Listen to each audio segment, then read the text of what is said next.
La música analógica, ¿qué es? Se almacena, procesa y reproduce gracias a circuitos electrónicos y otros dispositivos de carácter analógico. Esta música funciona de la siguiente manera. La onda sonora produce una vibración en el aire que es captada por un micrófono. Este convierte la vibración en una señal eléctrica que viaja por un cable hasta el aparato grabador y la grabación se produce de forma magnética. Esta música se divide en 4 periodos principales. La primera es la era acústica y mecánica. En 1857, con el fonautógrafo creado por el francés Léon Scott y patentado el 25 de marzo de este mismo año. Este podía transcribir sonidos a un medio visible, pero no tenía un modo de reproducirlo. Fue creado para hacer experimentos en un laboratorio de sonido. Era capaz de captar las ondas de sonido mediante una membrana la cual estaba atada a una cuerda y cuando llegaba el sonido ésta vibraba y se movía, y el sonido podía grabarse a un medio visible pero no reproducirse. En 1877 llega el fonógrafo, que fue creado por el estadounidense Thomas Alva Edison. Utilizaba un sistema de grabación mecánica analógica y podía tanto grabar como reproducir el sonido. Registraba las formas de onda vibración que tienen los sonidos por medio de desviaciones físicas correspondientes de una ranura en espiral grabada o impresa en la superficie. En 1887, el alemán Emile Berliner inventara el gramófono, que se trataba de un plato que giraba, un brazo, una aguja o púa con una bocina y un motor a cuerdas el cual giraba a 80 RPM.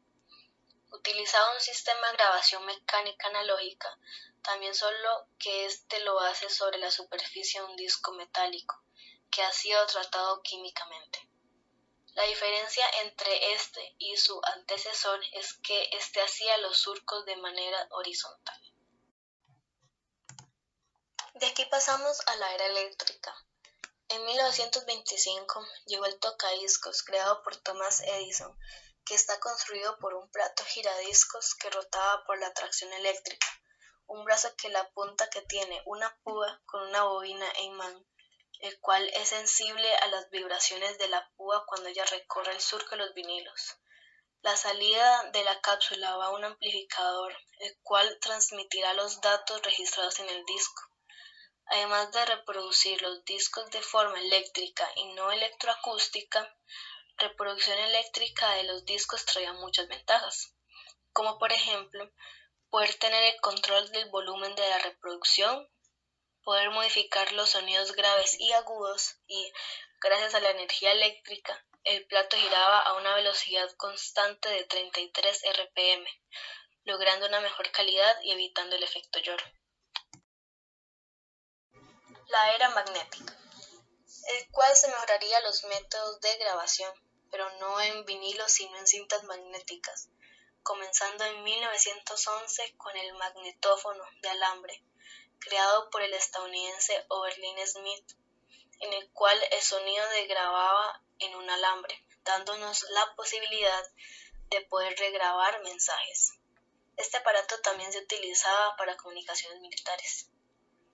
En 1950 apareció el magnetófono de bobina abierta por el estadounidense Bing Crosby, el cual estaba diseñado para usos hogareños y también en estudios discográficos y registraba sonidos en un soporte magnético adherido a una cinta plástica mediante el procedimiento de señales eléctricas provenientes de micrófonos que como la voz humana, instrumentos acústicos o eléctricos.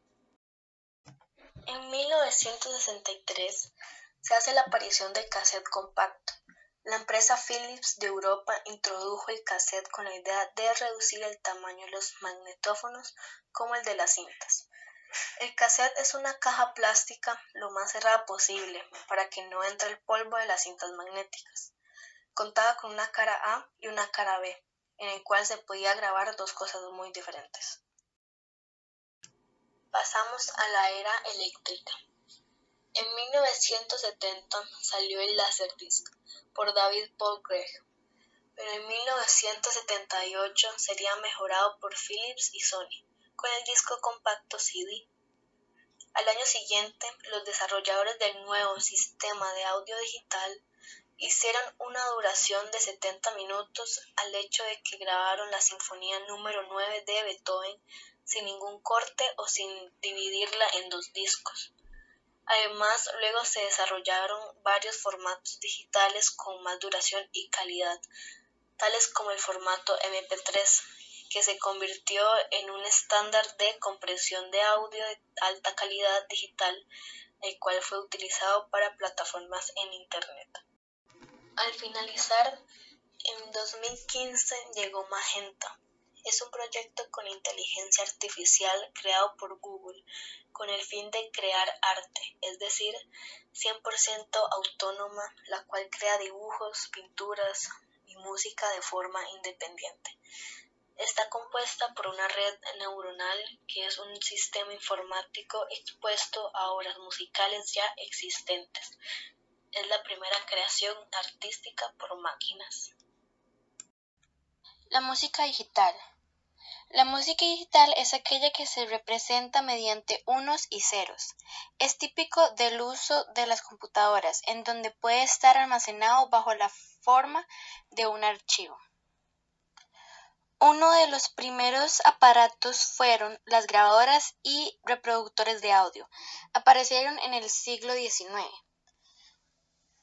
Estos aparatos estaban compuestos de una bocina, una pantalla pequeña, entre otros.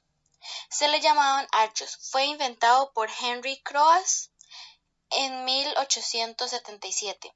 Eran como una tablet propiamente trabajada sobre Android y que en su época se utilizaba muy parecido a los smartphones. En los años 20 se introdujeron los primeros Philips, que fue creado por Gerald Philips y Frederick Philips. Era un disco o un DVD y se introducía en el dispositivo y sonaba. Era como un radio portátil que solamente le introducía el disco y ya sonaba. Luego, en los años 60 se lanzó al mercado el iRiver y fue creado por la compañía de South Korean. Era como un MP3 que se controlaba por unos botones que hacían cambiar y subir el volumen del dispositivo. En los años 90 apareció el iPad, creado por Steve Jobs, que hoy en día son más tecnológicos que los de antes, claramente, pero siempre fueron táctiles y eran dispositivos que se utilizaban con audífonos. Se parecían a un MP3. Gracias.